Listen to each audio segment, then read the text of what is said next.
The world tilted wrong when consciousness arrived. I became aware first of restraint. Not chains, but something heavier. Weight. The inability to move my body with intention. My eyes opened to institutional white, the kind of sterile that makes your throat tight, and for a moment I couldn't place myself. Then it came. The smell of antiseptic layered over something burned. Metal. Char. My office had burned. I tried to sit up. My body disagreed. Whatever they'd given me moved through my veins like molasses, thick and suffocating. I lay there in the narrow hospital bed, counting ceiling tiles to steady my breathing. 1, 2, 3, 4. My right arm throbbed. Bandages wrapped around the forearm, white gauze stained with something the color of rust. The explosion happened at my desk. I remembered that much. Wednesday morning, 9:47 a.m. I remembered checking my watch before opening the file. It was supposed to be the final document for the cartel piece. 3 years of investigation. 3 years of dead ends and threats that started as whispers and became something louder. Then the file opened and the world went orange. But I was alive. That seemed wrong. I lay there in the darkness, listening to monitors beep their mechanical rhythm. My mouth tasted like chemicals and old blood. The IV in my left arm pulled every time I breathed. A dull ache that reminded me it was there. Outside the small window, Chicago sprawled out in the distance, unreachable. Rain slicked the glass. October rain, angry and cold. The door opened without warning. A nurse, maybe, except something felt off about the man who entered. He wore scrubs, but his eyes were flat. Professional. I'd spent enough time investigating organized crime to recognize the particular quality of emptiness that came from doing violence as a job. His gaze swept over me, not with concern, but with assessment. He checked my IV line, confirmed that I was conscious, and left without speaking. Fear started low in my stomach then. Not the sharp kind, but something creeping. Methodical. Another man appeared minutes later, different scrubs, same blank expression. He positioned himself just outside my door, visible through the window. Not a guard exactly. Too casual for that. Just present. I understood then. The hospital wasn't refuge. It was a cage. My mind spiraled through possibilities, each worse than the last. The cartel had found me. They'd tried once before, 3 years ago when the first pieces ran. That time it had been a car pushed deliberately off a bridge. The driver got out. I didn't. Sophia's birthday cake was still on our kitchen counter when I went into the hospital that time, already stale at the edges. Sophia, the thought of my daughter sent ice through my chest. She was with her father, wasn't she? Thomas had her on Wednesday afternoons. That was the schedule. He'd pick her up from school at 3 p.m., and I'd have her back by Sunday at 6. Sophia loved going to her daddy's house because he let her order Thai food and let her fall asleep watching cartoons without argument. Normal father things. If the cartel knew to find me in my office, would they know to find her in school? No. I couldn't think like that. Thomas would have called. He would have said something was wrong. But my phone wasn't here. I looked around the room like it might materialize. Nothing. Just me and the machines keeping track of my still beating heart. My still breathing lungs. Standard hospital furniture. A plastic pitcher of water I couldn't reach. A remote attached to the bed rail. The clock on the wall read 3:14 a.m., Thursday morning then. That meant I'd been unconscious for nearly 18 hours.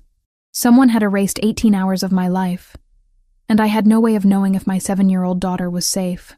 The panic came fast and hot. I tried to get up again, fought the medication in my system, got my elbows under me. The monitor started screaming. My heart rate visible on the screen climbing toward numbers that couldn't be good. The man outside my door didn't come in. Didn't check on me. Just watched through the window. That was when I realized the monitors weren't there for my benefit. The panic needed somewhere to go. It needed a solution or it would consume me from the inside out. I forced myself to think like a reporter, not like a mother. Observation, strategy, survival. The machines could be appeased. I slowed my breathing. watched my heart rate descend on the screen. The man outside the window didn't react to my performance, which meant he wasn't watching the numbers. He was watching me. My personal items. There was a cabinet beside the bed, the kind that's standard issue. I could see the edge of it from here. Standard drawers. I waited until the man made his usual rotation, his gaze shifting to check the hallway. Then I moved. The medication made everything slow and stupid, but I managed to open the drawer. There, my wallet, my watch, and beneath everything else, my old agenda. Physical, paper, the kind I'd kept from my journalism days when everything important went into analog format. No one had bothered to take it. Too outdated, maybe. Too overlooked. Inside the front cover, in fading ink, was a phone number. Marcus had given it to me 3 years ago. Last resort, he'd said. Someone who can actually help if things go sideways. I'd asked why I needed a mob contact, and Marcus had laughed. He hadn't answered the question, though. Now, 3 years later, in a hospital room where the walls had eyes and the monitors had ears, I understood that Marcus had been preparing me for exactly this. I couldn't use the phone in my room. The wall-mounted device that connected to the hospital system would be monitored. But there had to be a way. There always was. People in hospitals needed to make calls. There was a payphone. I'd seen it down the hallway when they'd wheeled me in. Back when I was barely conscious. I had to move before shift change. Before the rotation of guards that surely existed. That kept me checked and contained. The IV came out cleaner than I expected. The site was already starting to bruise, the needle's penetration point ugly and red. I pressed the gauze they'd left on the bedside table against it and held pressure. 60 seconds. 90. The bleeding slowed. I couldn't use the hospital gown. I needed clothes. The cabinet yielded nothing. The bathroom yielded nothing. But the last time I'd been hospitalized, they'd kept personal items in a storage unit. I moved toward the door, my legs unstable, the world tilting sideways. Every nerve ending was screaming wrong, but the alternative was worse. The hallway was dimmer than the room. Night shift meant fewer people, which was both good and catastrophic. Good because I could move without immediately being stopped. Catastrophic because any movement I made would stand out. The payphone was around the corner, near the elevators. Stupid place to put one, like they wanted people to be tracked. But I wasn't making a call. I was buying myself time. I kept my head down, one hand against the wall like I was weak, which wasn't difficult. Every step felt like walking through water. The man who'd been outside my room didn't follow. He might not have even noticed me leave, or he was letting me prove how desperate I was. How far I'd go. The payphone accepted coins. My wallet had $43 cash. Enough. I fed in the quarters with shaking fingers, then dialed. My voice, when it came, sounded wrong. Fractured. The phone rang 3 times. Then a man answered, and there was no confusion. No. Who is this? Just the irritated tone of someone woken at 3 a.m. Yes? I couldn't identify myself. Not on a hospital line, even a payphone. I'm in Harbor Medical, room 412. I need help. There was a long pause. I could hear breathing on the other end. Steady and controlled. Who gave you this number? Someone who said I'd need it if things went sideways. My voice cracked. Things have gone very sideways. I don't know if my daughter is safe.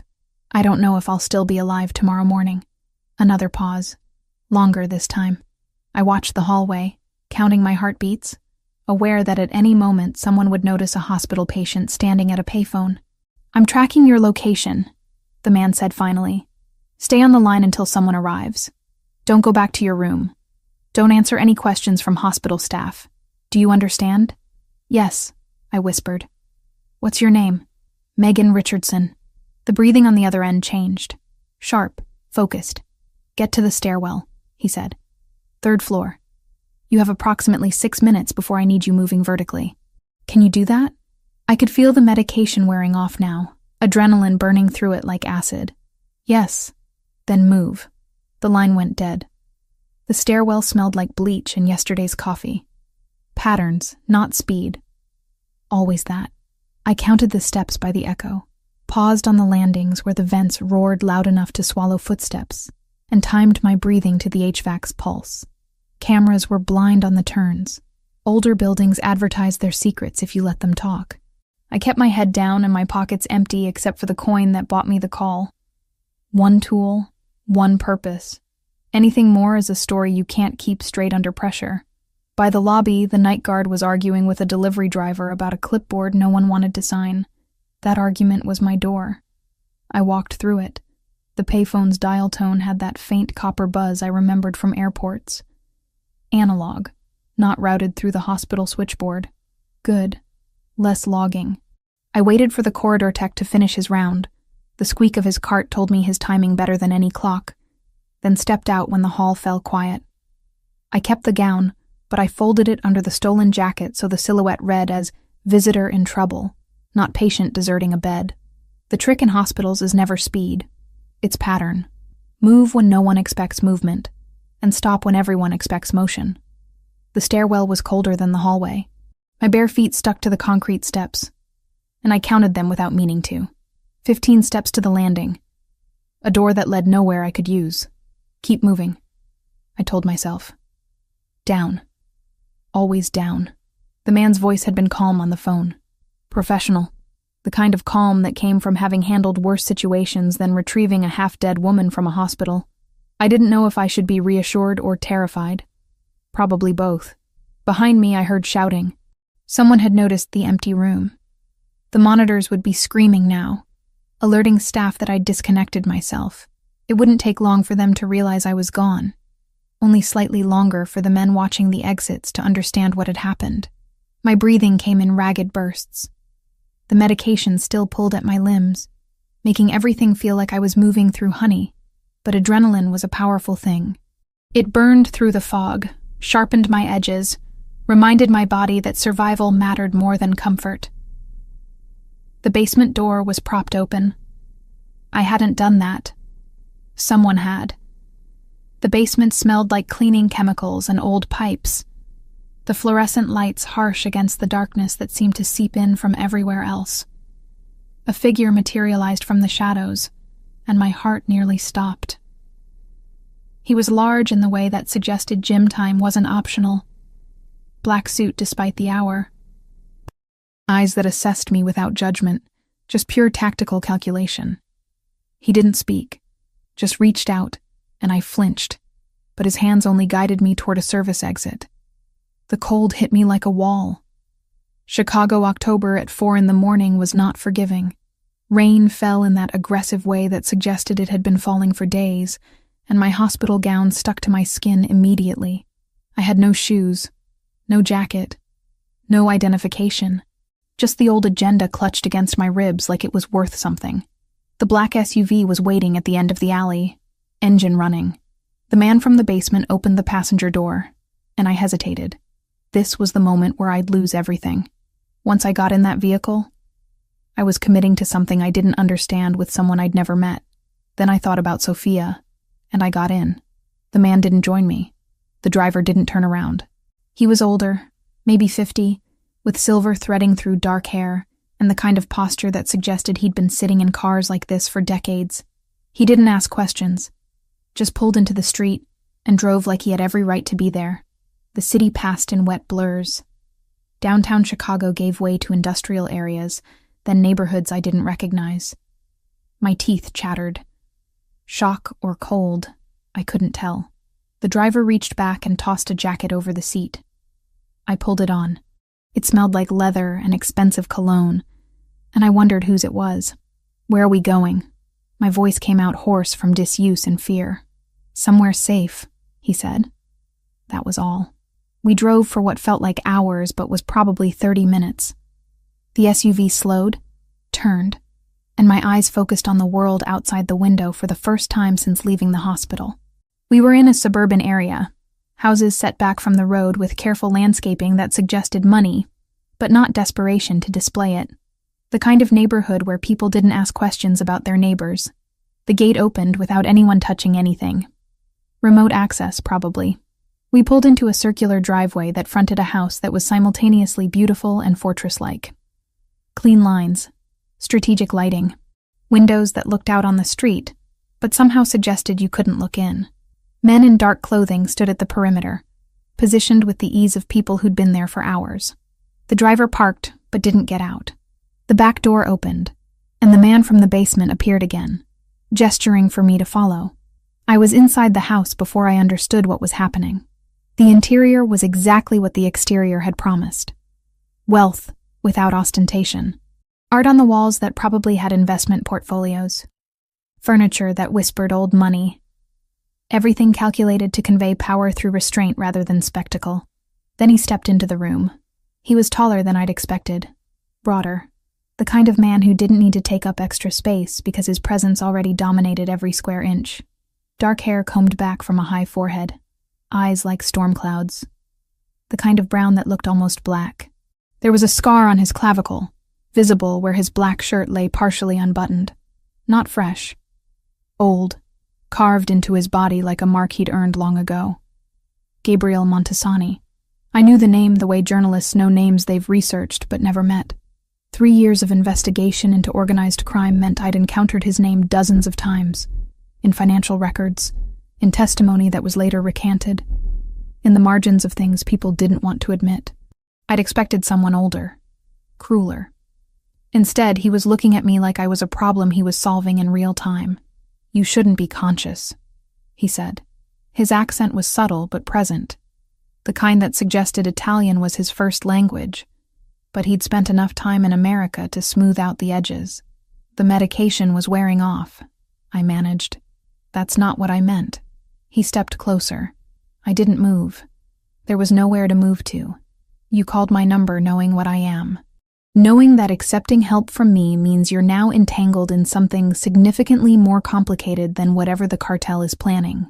I was desperate. Yes, that was clear. He wasn't unkind about it, which somehow made it worse. "Your daughter is Sophia, 7 years old. She was supposed to be with her father today, Thomas Wells. Ring any bells?" My stomach dropped. "How do you know that?" "Because when I received your call, I started making calls. The man I'm looking for doesn't go to ground without understanding why people are motivated to hide him. Your ex-husband received a visit this morning from individuals asking questions about your location. He panicked. He picked up your daughter from school 2 hours early. I couldn't breathe. Sophia was out there somewhere, scared because of me, because my work had finally caught up. Where is she? His home. He didn't run. He went to ground, locked the doors, and called the police. They told him someone would be by. They've been by before." There was no judgment in his tone. "He's competent in the way civilians are competent. Enough to recognize danger, not enough to actually evade it. You need to help her," I said. "You need to go get her now." "I will." He turned away, and I saw him press something in his ear, heard him speak in rapid Italian to someone on the other end. When he turned back, he was already dialing down whatever had flared through me as urgency. "But first, you need to understand what comes next. Your ex-husband can keep your daughter safe for exactly as long as it takes the cartel to decide that leverage is more valuable than revenge. I estimate that's 6 to 8 hours. My people are already mobilized. We'll have her before that window closes. But once she's here, she's here. You don't leave. She doesn't leave. Not until I say it's safe." "Okay," I said, because there was no other option. "That number you called," he continued. "It's compromised now. You had it because someone gave it to you thinking you might need it. That person exposed me. Not by name, but by existence. The cartel now knows I have journalist contacts. They'll assume you work for me. They'll assume everything you published in the last 3 years was research for my benefit. This actually works in our favor because it means if I'm protecting you makes strategic sense. So I'm what, collateral? You're a complication I'm managing." He said it like that wasn't an insult. "Your ex-husband is sending a vehicle. My people will be waiting. Your daughter will arrive here within the next 3 hours. What happens after that depends on how well you understand that cooperation is your only option." I understood. I understood perfectly. I'd traded one cage for another, but this cage had walls that kept threats out instead of in. That would have to be sufficient. Sophia arrived exactly 2 hours and 47 minutes later. Thomas didn't arrive with her. He dropped her at the gate with a man who clearly worked for Gabriel, and I watched from the window as my daughter stepped out of a sedan, clutching her backpack, her small face creased with confusion and fear. I was moving before I consciously decided to move, and Gabriel didn't stop me. She fell asleep with one shoe on, as if ready to leave again the moment the world turned. I sat on the floor beside the couch and watched the rhythm return to her shoulders. That small lift that meant the body had finally decided it could survive the night. I didn't touch her.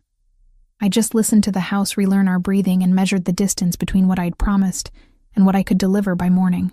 Protection isn't a room. It's a sequence of decisions you don't get to regret. Sophia arrived exactly 2 hours and 47 minutes later.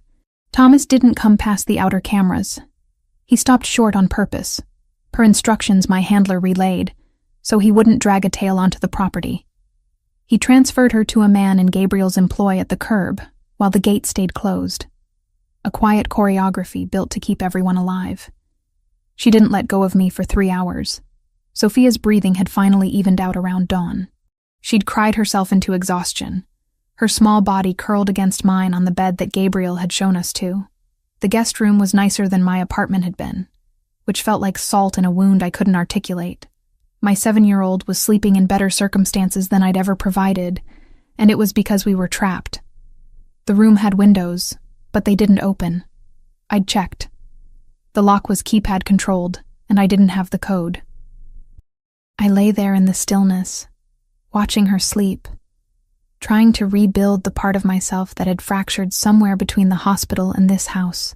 Sophia's nightlight cast shadows across her face. The unicorn she always carried was tucked under her arm. Thomas had managed to grab it before Gabriel's people arrived. One small mercy in a list of horrors. The house was quiet in that particular way of enforced wealth. Nothing creaked, nothing breathed. Just the ambient hum of climate control and the distant sound of rain that hadn't stopped since we arrived. Around mid-morning, there was a knock. I tensed, but it was only a woman. Middle-aged, with the bearing of someone who'd been running a household for decades. She introduced herself as Rosa and said breakfast was ready. Sophia didn't want to leave the room. I had to carry her downstairs.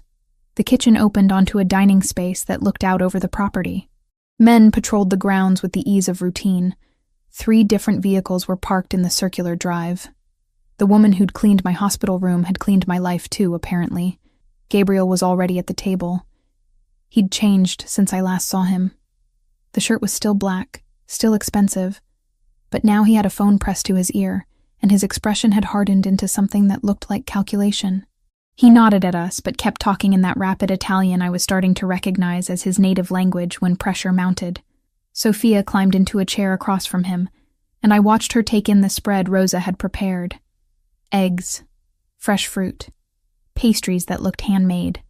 The kind of breakfast my daughter had never seen except in her grandmother's kitchen. "Your mother mentioned you liked Thai food," Gabriel said, ending his call. He was looking at Sophia with the kind of attention that suggested he was filing information away. "Can you have that here?" Sophia looked at me. I nodded. "Okay," she said quietly. "Then we'll have Thai for lunch." He turned his gaze to me. There was something different in it now. "You heard conversations last night. Multiple ones. You've been processing." It wasn't a question. I didn't bother denying it. "Your colleague, Marcus Hale, was the one who provided my number to you 3 years ago. He did this without my knowledge or approval. That creates a problem because now your name is in my infrastructure. The cartel intercepted communications suggesting you had a handler. That handler would be me, according to their logic. I don't work for you," I said. "No, but they believe you do. More importantly, they believe your work investigating them 8 months ago wasn't independent journalism. They believe it was intelligence gathering on my behalf." He paused to drink coffee. "This is actually beneficial to both of us. If they think you're my asset, killing you becomes attacking me directly. It escalates the situation beyond a simple cleanup operation into a territorial dispute. Understanding crashed through me. You're using me as a shield. I'm protecting you by making the mathematics of your death more complicated than your silence would be." "Yes." Sophia was watching this exchange with wide eyes. I reached over and squeezed her hand, trying to communicate that this was adult conversation. that she didn't need to be afraid of the words being spoken. "Marcus," I said. "Is he okay?" Gabriel's expression didn't change. "He's been relocated. New city, new identity. He doesn't work in journalism anymore. The cartel was thorough in investigating anyone connected to your research. I had to move him before they decided to use him as motivation." The relief was overwhelming. Marcus had been my only friend in that industry, the only person who'd understood why I couldn't let the story go, why the truth mattered more than my byline. Knowing he was alive, even if he was somewhere I couldn't reach him, was mercy. "What about my family?" Sophia asked suddenly. "Daddy, your father is safe," Gabriel said. He directed the response to her, not to me, which seemed deliberate. "He's being kept informed that you and your mother are secure. When this situation stabilizes, you'll have scheduled contact with him." Sophia accepted this with the pragmatism of children who don't yet understand that adults lie about the important things. The next 3 days fell into a rhythm I hadn't anticipated. Sophia and I were confined to the upper floors, though the confinement was soft. Rosa brought meals. The rooms were comfortable. There was a small library Sophia could access, a television, games. The keypad-locked door had changed to biometric, which meant I was inside the system now, recognized. When I asked about this, Gabriel simply said that running from security created suspicion. On the 4th morning, I heard raised voices from downstairs, not loud enough to catch words, but pitched in a way that suggested disagreement. I cracked the door to the hallway and listened. Gabriel's voice was ice. "I don't care what the analysts are saying. The cartel didn't develop access to hospital infrastructure overnight. That means someone on the inside facilitated the surveillance, which means the police department that took the call about Richardson has a problem." A second voice I didn't recognize. "Should we assume compromise?" "Assume nothing. Verify everything. And get me confirmation that Marcus Hale made contact with his sister. If the cartel is still tracking our relocations, we need to know." The conversation shifted after that, moving into technical details about routes and resources.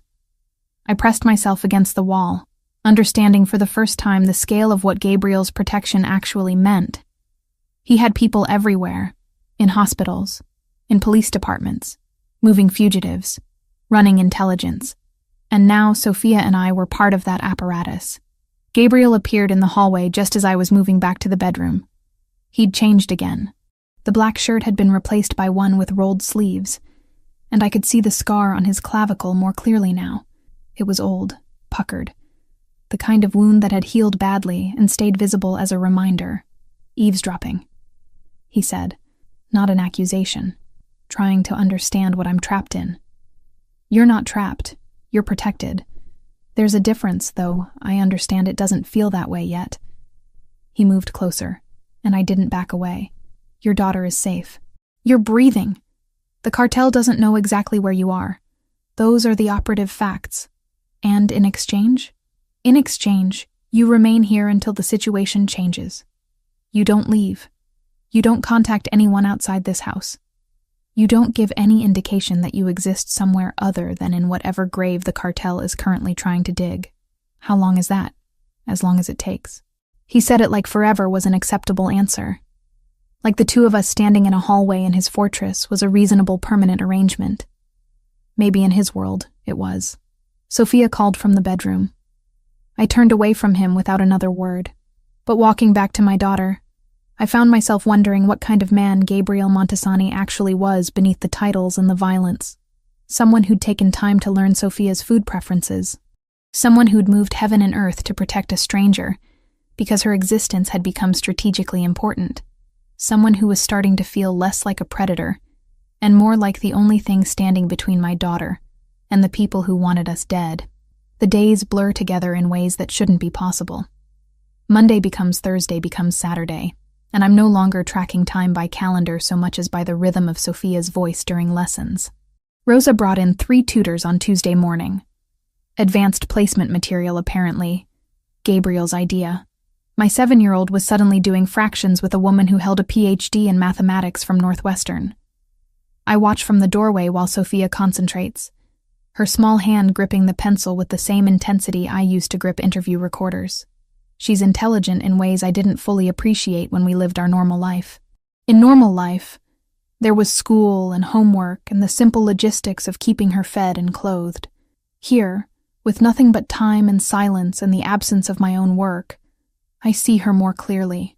The library on the second floor becomes my refuge. Gabriel has thousands of books. Fiction and nonfiction, economics and philosophy. I find myself drawn to the biographies. Men who built empires. Men who destroyed them.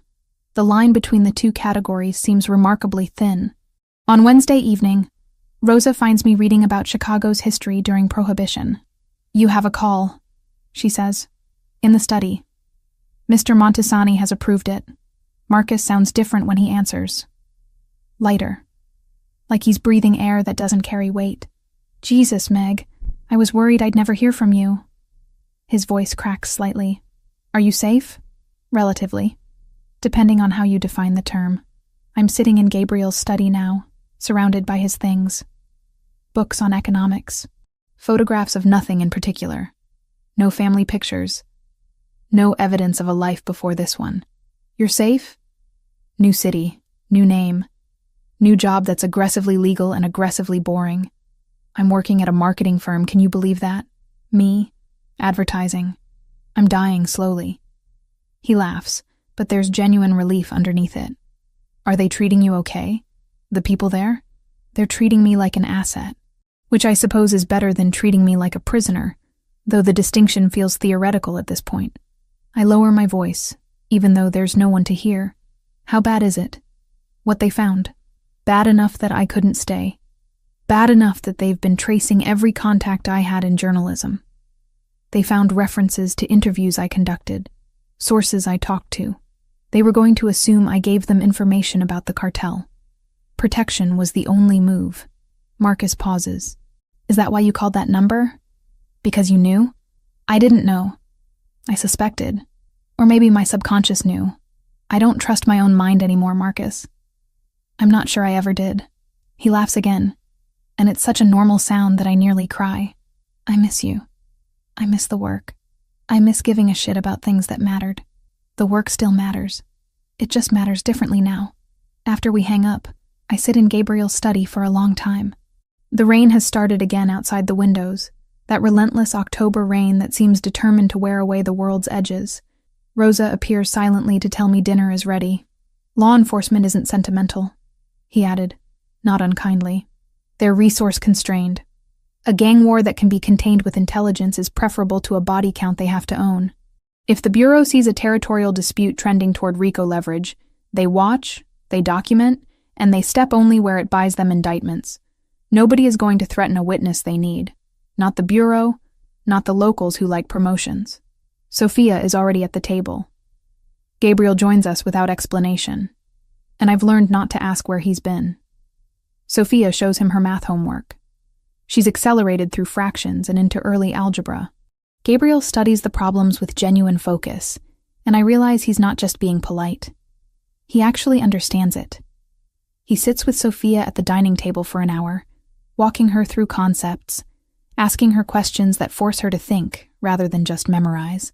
Later, after Sophia is asleep, I find him in his study, the same study where I just talked to Marcus. "I know about the phone call," I say. "I assume everything in this house is monitored." He doesn't deny it. "I needed to confirm Marcus was secure. Your people work fast when motivated." He needed to be moved further than I initially anticipated. "My people? I'm not part of your world, Gabriel. Aren't you?" He looks up from whatever he was reading. "You're in my house. Your daughter is eating at my table. You called my number when everything was falling apart. You're not part of my world yet, but that's becoming a semantic distinction rather than a factual one. That's not fair." "No, it isn't. But it's accurate." He sets the book down. "It's in Italian, the title incomprehensible to me. The cartel started moving against you because your investigation 8 months ago benefited my position. Specifically, it exposed their distribution network in ways that allowed me to consolidate territory they'd been using. This wasn't your intention, but from their perspective, it looks coordinated, which means they have to assume you're working for me, which means if they harm you, they're attacking me directly. So, I'm a shield. You're a complication I'm managing strategically. There's a difference. He stands, moves to the window. I have assets in 7 states. Operations that move money and materials and information in quantities that would horrify most people. I have men who would do things I haven't asked them to do yet because they believe it would benefit me. But all of that infrastructure exists in the cracks between law enforcement priorities. The moment the cartel tries to move against you directly, this becomes a territorial dispute. Suddenly, the FBI gets interested in ways they weren't before. Suddenly, it stops being a cleanup operation and becomes something that requires political consideration. You're saying they won't touch me because it would be bad for business. I'm saying they won't touch you because I've made the mathematics of your death more complicated than your silence, which pragmatically means you're safe as long as you remain in this house, and as long as the situation between us doesn't become adversarial. And if it does? He turns from the window. There's something different in his expression. Something that looks like genuine apology. Then you and Sophia become bargaining chips like any other asset. Which is why I need to know that you're not planning to run. I'm not planning to run. Where would I go? You've made it clear that the cartel is patient and resourceful. They found me in a hospital. They know where Thomas works. They're invested in making sure I understand what happens when I make their interests complicated. Yes, that's accurate. So, what do you want from me, Gabriel? I've done what you asked. I've stayed. I haven't contacted anyone except Marcus, and you monitored that. Sophia is safe. What else is there? He moves closer. Not threatening. Just closer. I want you to stop acting like this is temporary. I want you to stop measuring your life in days and start understanding it in terms of what comes next. And I want you to understand that having you here, having Sophia here, changes calculations I made a very long time ago about what I was willing to risk for something that wasn't empire, or money, or power. I don't respond. Can't respond. Because somewhere between the hospital and this study, between Sophia learning algebra and Rosa bringing meals, I've started to believe that maybe Gabriel Montesani isn't the worst thing that could happen to us. Maybe he's just the only thing that could happen to us given the circumstances. And maybe those are the same thing. The proposition comes on a Tuesday morning while I'm reviewing financial documents Gabriel has left accessible on his study desk. Deliberately accessible. A test, maybe. Or an invitation. Gabriel enters without knocking. He does that sometimes now. The boundary between his space and mine increasingly permeable. I've stopped asking him to announce himself. I need what you have, he says. No preamble. The research. Names, operations, structure. Everything from your investigation. I set down the document I was reading. No, I haven't finished explaining. Doesn't matter. The answer is no. That information connects back to Marcus, to sources who trusted me, to people who could be hurt if it surfaces. He sits across from me, and I notice he's favoring his left side slightly. Something happened last night. I heard him return around 3 a.m, heard raised voices in the hallway, then silence. When I asked Rosa about it, she simply said Mr. Montesani had business. The cartel needs to believe the information comes from someone they turned, Gabriel says. A deserter from their own ranks. Someone inside who realized which direction the wind was blowing. That still requires the information to exist in a format they can trace. Only if you want them to trace it. He leans forward. Your research is encrypted, compartmentalized. The sources you protected are protected through layers of misdirection. If this information gets released through channels that suggest internal betrayal, the cartel will spend months investigating their own people. They'll create paranoia inside their organization. And they'll believe you're already dead, already dealt with, already handled by whoever sold them out. I understand what he's offering. Not just protection, but erasure. Not just survival, but transformation into someone the cartel thinks is already gone. Why would you need me to agree? I ask. You could take the information, decrypt it, release it however you want. Because you're a journalist. You know how to protect sources in ways I don't. You understand the architecture of misdirection better than anyone I employ. And because if you're going to remain in this house, if Sophia is going to remain in this house, then you need to understand that you're not a prisoner. You're a partner. The word hangs between us like something physical. Partner, I repeat. In this specific operation. What comes after depends on how well you understand that your cooperation is worth more than your compliance. I think about Marcus in his new city with his new name. I think about the sources who gave me information, assuming I'd carry their secrets to my grave. I think about the journalists I knew who died, because they asked the wrong questions to the wrong people. I think about what safety means when the alternative is the constant knowledge that you and your daughter are targets. If I do this, I say, you protect Marcus completely. Any future threat, any trace, anything. He disappears so thoroughly that even you won't be able to find him. Agreed. And my sources. Everyone connected to the investigation goes into whatever protection protocol you use for people who matter to you. Already handled. 3 of them are in new cities. 2 never existed officially, so they can't be traced. 1 is dead, but he died of natural causes 6 months before your investigation started. There's no connection. Already handled. 3 of them are in new cities. 2 never existed officially, so they can't be traced. 1 is dead, but Gabriel. He died of natural causes 6 months before your investigation started. There's no connection. The casual way he says it, already handled, tells me he started planning this the moment I mentioned Marcus's involvement. And Thomas gets a communication. Something that tells him Sophia is safe and that we're safe. Not where we are, but enough that he stops panicking. That's already scheduled for tomorrow morning. A call from a secure number. He'll hear Sophia's voice. I've stopped being surprised by how thoroughly he operates, by how many contingencies he's already considered, by how little I actually know about the scope of his reach. One more thing, I say. I need to understand what comes after. After this operation. After the information is released and the cartel turns on itself. What happens to us? He stands and moves to the window. The same window where he stood the night he made the offer of partnership. Outside, November has arrived. The sky is that particular shade of gray that suggests more rain is inevitable. That depends on what you want, he says finally. You could leave. Take Sophia.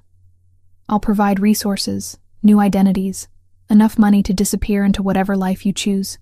You could go to school, finish your degree, start a career that doesn't involve investigating organized crime. Or you stay. You help me continue to manage threats. You use your understanding of criminal structure to help me anticipate problems, and you let me protect you and your daughter in ways that become increasingly difficult to separate from love. The honesty of it catches me off guard. Gabriel doesn't romanticize what he's offering. He's not promising some fantasy where a mafia boss becomes domesticated by a woman's presence. He's saying that protection and possession and affection are languages that speak the same dialect in his world. Sophia asks me about the operation while we're eating lunch. She's developed a way of perceiving things through the house's atmosphere, through the subtle shifts in how people move and interact. Is something happening? She asks carefully. Something that requires my help, I tell her. Something that will make things safer for us. For everyone. She nods and goes back to her sandwich. Will you be here at bedtime? I will. That's what matters to her. Not the specifics of danger or strategy or the machinery of underworld politics. Just whether her mother will be present when night falls. Thomas's voice comes through the phone line thin and uncertain. Sophia speaks to him first, her small voice describing her new tutors and the books she's been reading. I watch her talk to her father, watch the way her face arranges itself into normalcy for his benefit. Is she really okay? He asks when I take the phone. She's safe. That's what matters right now. When can I see her? Soon. When it's safe. He's working on making it safe. The pronoun hangs there, and I know Thomas understands what I'm not saying. That Gabriel Montesani has become the architecture of my daughter's safety. That we're living inside his infrastructure. That escape isn't possible, and maybe isn't even what I want anymore. I got a job offer, Thomas says suddenly. Downtown. Better money. I could move closer. Why are you telling me this? Because I don't know what else to do. Because I'm her father and I feel like I'm failing her. You're not failing her. You're keeping her father alive. That's everything right now. After we hang up, I find Gabriel in his study. I sit across from him and say, "I'll do it. The operation. I'll give you what you need." He nods like he never doubted it. "When do we start?" "Tomorrow. You'll work with my analysts. They'll help you construct the narrative. The information will be released through channels that suggest internal corruption within the cartel. By next week, they'll be investigating each other instead of looking for you. And then what? Then we see if you can live with what comes next." The analysts work out of a room I haven't seen before, 3 floors below the main living space. It smells like stale coffee, and the particular staleness that comes from people working through the night. Gabriel introduces them as technical specialists, which means they're the kind of people who can make information disappear into new shapes, new origins, new credibility structures. I spend 16 hours explaining my research. Names, operations, geographic footprints. The cartel's distribution network that I'd spent 3 years mapping through interviews and leaked documents and connections between seemingly unrelated arrests. The analysts listen without judgment, typing everything into systems that transform my knowledge into data they can sculpt. "We release this on a Wednesday," one of them says. Her name is Catherine, and she speaks with the precision of someone who's thought through exactly how information travels. Midweek reduces visibility spikes. We push it through anonymous channels that suggest someone from inside their organization, someone with access to these specific details, decided the cartel was going to implode anyway, and wanted to accelerate the timeline. "How do you make it credible?" I ask. "Redundancy. We layer the release across different platforms: dark web, journalists with criminal sources, law enforcement channels that prefer to leak rather than prosecute. Within 2 hours, the information exists everywhere simultaneously. The cartel won't be able to trace it, because there won't be a single point of origin to trace." Gabriel watches from the corner of the room. He's been here most of the night. At some point around 3 in the morning, he leaves to handle something operational. I don't ask what. I've learned that asking creates complications. By Thursday, the operation is ready. The information goes live at 2:47 p.m. on a Wednesday afternoon in November. I sit in Gabriel's study with Rosa bringing coffee I don't drink, refreshing news feeds that start publishing stories within minutes. Leaked documents reveal cartel operations in 7 states. Names, amounts, methods, everything I've documented, now transformed into an internal betrayal. By evening, the cartel is fracturing.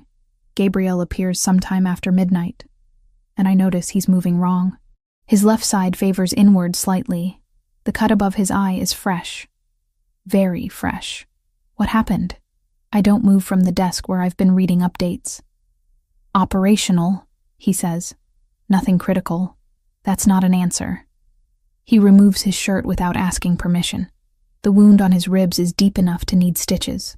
The skin around it is already bruising purple and black, like flowers dying in time-lapse. There's blood drying on his clavicle, trailing from the scar I've become familiar with. I stand without thinking about it. There's a first aid kit in the study, something Gabriel apparently believes is necessary in a room designed for strategy and decision-making. The supplies are high-end, the kind of medical equipment that suggests he's been wounded enough times to plan for it. "Sit," I say. He sits. I clean the wound with steady hands, surprised at my own composure. This is closer to nursing than anything I've done since hospital training. But the muscle memory remains. The way injury is just another problem requiring precise attention. "The cartel contacted me through intermediaries," Gabriel says while I work. "They wanted to negotiate the release. Thought they could contain it if they moved quickly.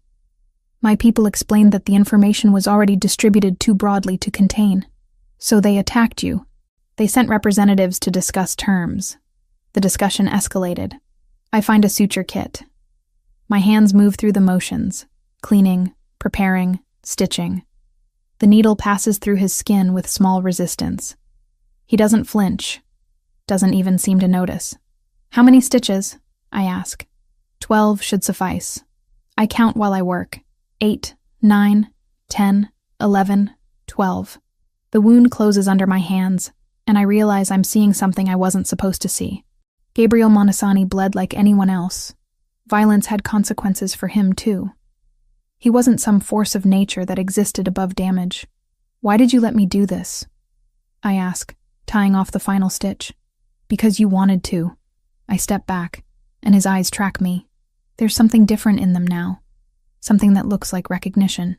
You called because you needed me, Gabriel says. But also because part of you understood what I was. What I could do. What I could protect you from. I called because I was desperate. Yes. And desperation isn't the same thing as accident. You had my number because Marcus gave it to you specifically in case desperation arrived. You kept it because part of you believed you'd need it. He stands, moves closer. So the question isn't why you called. The question is why you're still here. Sophia's voice comes down the hallway. She's looking for me. Rosa brings her to the study, and my daughter takes in the scene without judgment. Gabriel shirtless, my hands stained with disinfectant, blood on white gauze. She processes this as simply a fact that requires no explanation. Mr. Gabriel got hurt, she states. Yes, but he's okay now. Sophia accepts this and asks if I'll come tuck her in. I do. Gabriel remains in the study, moving through the house like nothing happened. Like his body didn't require repair. Like intimacy hadn't just shifted into something neither of us has language for. Thomas calls the next morning. He's heard the news about the cartel fragmentation. He wants to know if it's safe now, if he can have Sophia for longer stretches, if there's a timeline for something resembling normal life. Not yet, I tell him, but soon. And you? Are you coming back to Chicago? To your old life? I think about this question for longer than I should. My apartment is probably gone. My career is certainly destroyed. My reputation as an investigative journalist is now permanently tied to organized crime in ways that make future employment unlikely. My old life doesn't exist. I don't think so, I say finally. What will you do? I don't know yet. Gabriel overhears this conversation. He doesn't comment on it, but that evening he leaves financial documentation on my desk. A bank account established in my name. A significant amount of money. Not criminal proceeds, at least not directly. Legitimate investments and consulting fees that suggest I've been working as a security analyst for a corporate firm. A new identity layered so carefully that it would take weeks to unravel. New documentation that makes my existence officially legal in ways that protect Sophia and create distance between my current life and whatever comes next. I don't thank him. The moment feels too large for gratitude. The call came at 3:14 p.m. on a Tuesday, and the house shifted into a different configuration of reality in the span of seconds. Gabriel took it in his study, voice controlled, expression calcifying into something that resembled ice meeting glass. I was in the library when I heard him moving through the hallway with that particular quality of urgency that meant things had fractured. When he found me, he didn't waste time with preamble. Sophia's school received a call from someone claiming to be Thomas. Requested early pickup. The school flagged it because the voice didn't match the recordings on file. The words took a moment to translate. My brain moved through them slowly, syllable by syllable, trying to construct meaning that made sense. Sophia. School. Someone. Wrong voice. Where is she? My voice came from somewhere very far away, from the throat of a woman who was learning that terror had different amplitudes. Still at school. Still in the classroom. My people are already mobilized. He moved like controlled violence, waiting for authorization to exist. I followed him down 3 flights of stairs to the basement level, to the room that existed in dimensions I'd avoided confronting directly. The command center. That's what they called it when they thought I wasn't listening. 47 monitors would have been excessive. They had 16. 3 of them showed live feeds from cameras positioned around Sophia's school. 47 students in that building. 12 staff members. Everything normal until it wasn't. The black vehicles appeared at 3:19 p.m. at the rear entrance, and I watched them arrive with the casual confidence of people who'd planned this operation with certainty. 3 men emerged from the first vehicle, 2 from the second, all moving with the synchronized precision that suggested they'd rehearsed every angle of extraction. The job came wrapped in 3 layers of nothing. A voice that called itself a broker, a number that died after midnight, and an advance wired through a bank that never picked up the phone.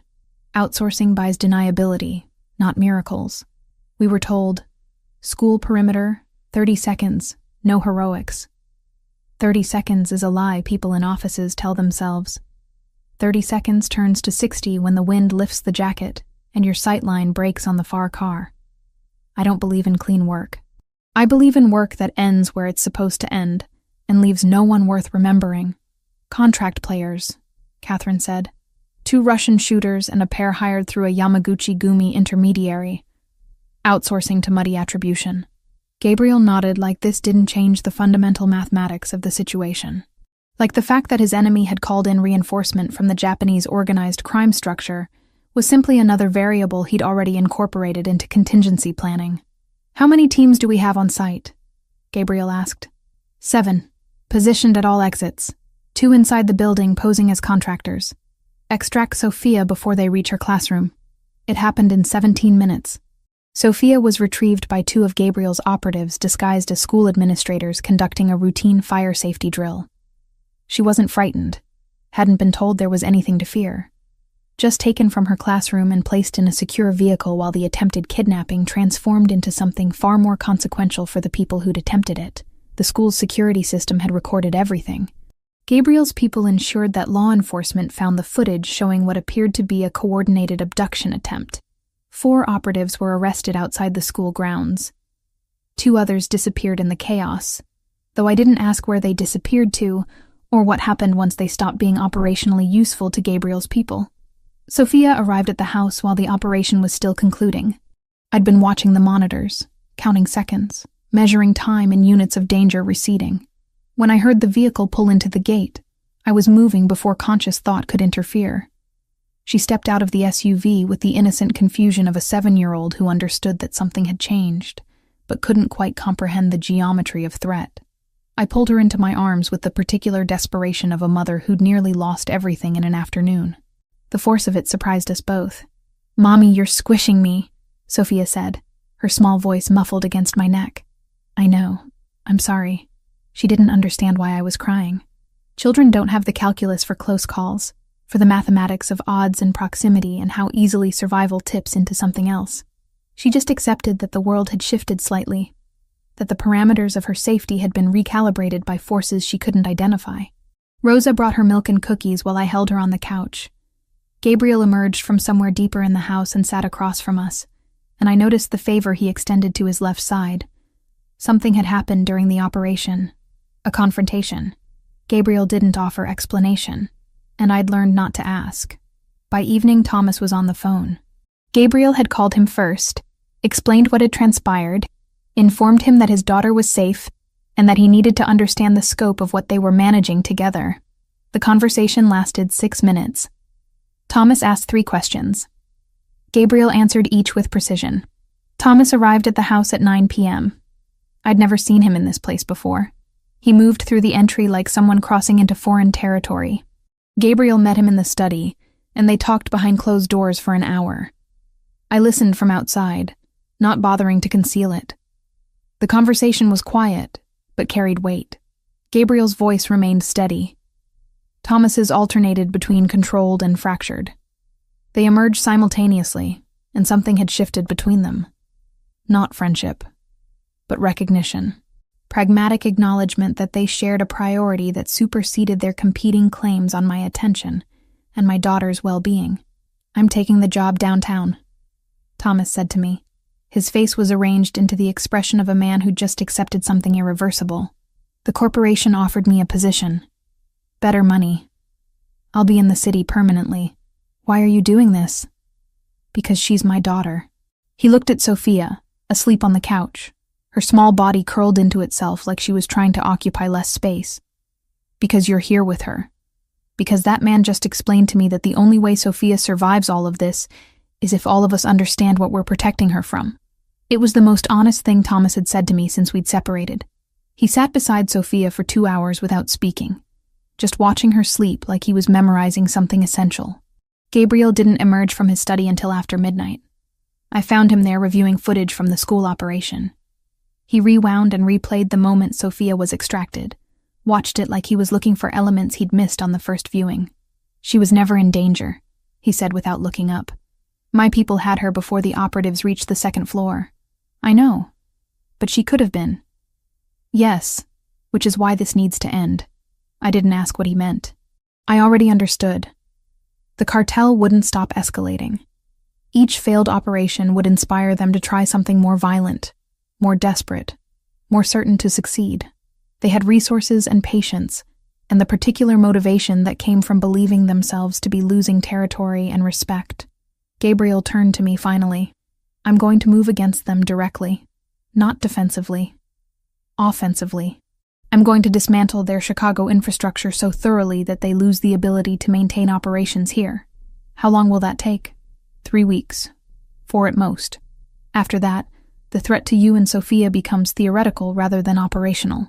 I nodded, because I understood what he was actually saying, that he was willing to escalate a war to secure his perimeter, that my safety and my daughter's safety had become worth violence on a scale I hadn't previously witnessed, that something had transformed between us into a commitment that went beyond protection and entered the territory of possession. Sophia called me from the bedroom. Gabriel excused himself, and I went to her, lying beside her in the darkness, feeling the small warmth of her body against mine. In the morning, she asked if we could stay here longer. I didn't answer. I already knew the answer was yes, and I wasn't certain how I felt about that knowledge. 3 weeks became 4.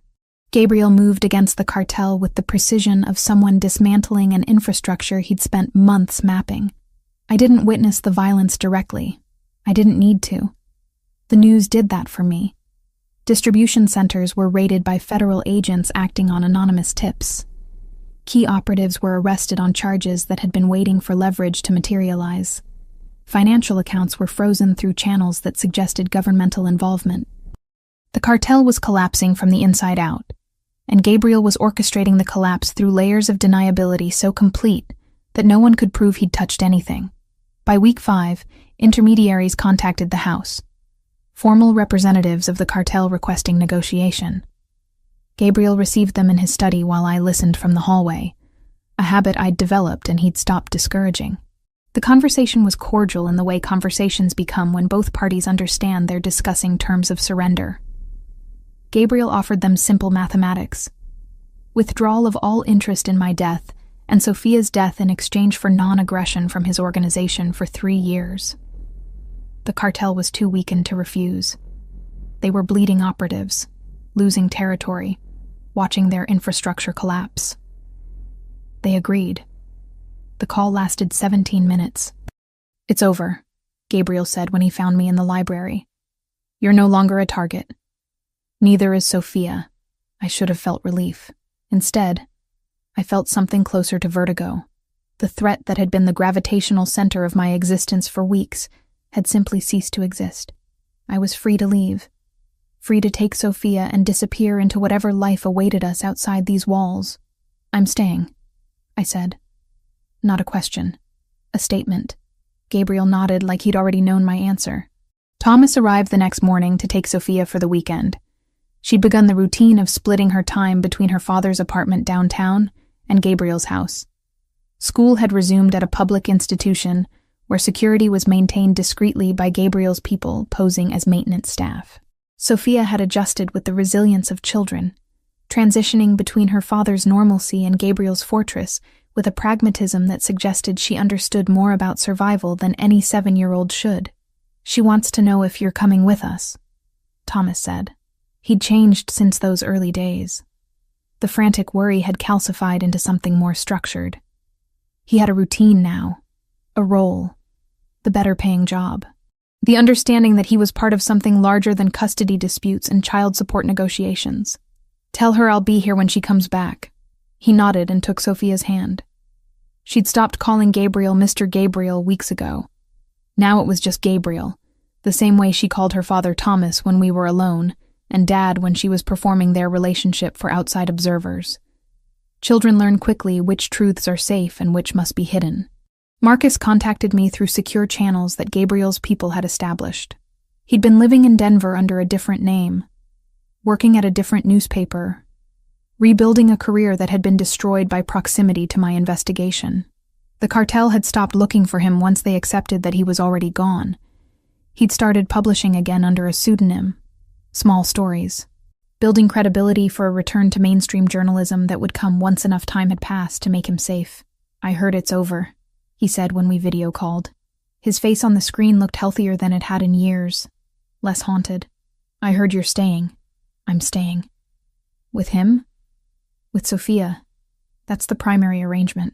Gabriel is secondary to that calculation." But we both knew I was being dishonest. Gabriel had become integral to the architecture of my daughter's safety. The distinction between loving someone and needing them to survive had blurred so completely that separation wasn't possible anymore. I began working as a security consultant. Gabriel established the business through legitimate channels. I advised corporations on how to identify and prevent infiltration by criminal organizations. The irony wasn't lost on me. I was using my expertise in investigating organized crime to help legitimate businesses defend themselves against it. Gabriel found this amusing. He didn't comment on it, but I caught him smiling once when reviewing my first client report. The library became my office. I set up systems there, secure communication channels, documentation that would withstand scrutiny. I was building a professional identity that was separate from Gabriel, but existed within the infrastructure he'd created. It was a balance I was learning to maintain. 9 months after the truce was negotiated, I watched Sophia turn 8 years old. Thomas brought her for breakfast, and Gabriel had arranged for someone to make her favorite cake. She opened presents from all three of us, her father, her mother, and the man who'd become something between an uncle and a stepfather, without anyone explicitly naming the relationship. Sophia was thriving. School was easy for her. She'd made friends. She participated in after-school programs that Gabriel's people vetted discreetly. Her life had become so normal that it required active effort to remember it had ever been otherwise. I looked at my daughter and understood that I'd stopped measuring safety in days and started measuring it in years, in the accumulation of ordinary moments, in the fact that she'd never remember the hospital or the car ride or the months when threats existed as a constant background frequency. "You're thinking loudly," Gabriel said. He was smoking on the balcony, something he did less frequently now. The violence had diminished over the months as his position solidified. He was no longer fighting for territory. He was maintaining it. "I'm thinking about what comes next. That depends on what you want. I want Sophia to have a real life. I want Thomas to be able to see her without fear. I want Marcus to publish the stories he's been writing. I want you to stop being a criminal." Gabriel laughed, not unkindly. "I'll give you 3 of those 4. The last one isn't possible. I'm too far into this structure to extract myself, but I can stop wanting to escalate. I can stop seeking new territory. I can be content with what I have." Is that contentment or resignation? Probably both. Sophia called us for cake. We went inside, and I watched my daughter surrounded by the men who loved her in different languages. Thomas spoke to her in the voice of a father claiming his biological right. Gabriel watched her with the intensity of someone who'd chosen to protect, rather than possess. And I existed between them, no longer a prisoner or an asset, but something closer to an anchor. A person who'd made the choice to stay rather than escape, and was learning to live with the complexity of that decision. The rain had stopped falling. October had become, November had become spring. And the world outside the windows suggested that seasons continued their rotation, regardless of the wars fought within human parameters. Sophia blew out her candles and made a wish she wouldn't share. When I asked what she'd wished for, she said she'd wished for everything to stay exactly as it was. I didn't tell her that wishes don't work that way, that time demands change, and nothing remains static forever. Instead, I held her close and promised that however the world shifted, all of us would shift with it. All 3 of the adults who'd become central to her existence would continue to circle back to her, regardless of the complexities that bound us together. Gabriel caught my eye across the table, and something passed between us. Recognition, perhaps, or acceptance. We'd both chosen something we hadn't anticipated when that first phone call connected us in the darkness. We'd chosen obligation transformed into something resembling love. We'd chosen the complicated geometry of a family constructed from crisis, rather than comfort. It wasn't redemption. None of us were redeemed, but it was survival, and sometimes that's enough.